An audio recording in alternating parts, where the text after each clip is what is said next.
Мы с этими людьми задружились в один момент, попали в общий круг общения. Йылдыз Миннольна, Луиза Инсуар. Вот. И естественным образом получилось, что мы начали писать на их стихи. Потом мы от них уже узнали, что есть такие прекрасные поэты, как Роберт Ахмеджанов, допустим. Так мы вышли на него. То есть до этого мы не имели практически никакого представления о татарской поэзии.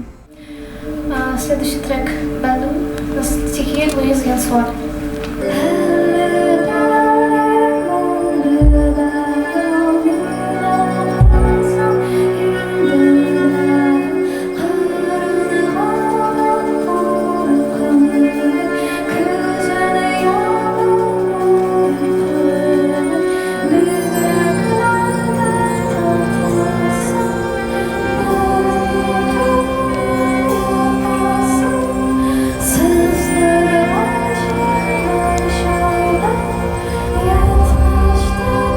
Насчет продвижения, мне кажется, все что угодно продвигать сложно сейчас, потому что информации очень много.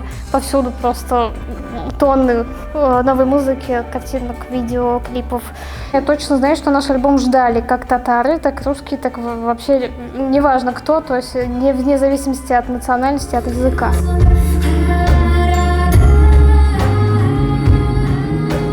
Мен үзем күзәтәм интернетта да, танышлар арасында ул группа чынлап популярный. Яшьләргә, шәһәрдә яшәгән яшьләргә менә бик ошый һәм аларның музыка менә нәрсә безгә бүген җитми. Менә алар шуны бирәләр. Чөнки безнең татар эстрада все-таки очень специфический, аның үзенең сегменты бар.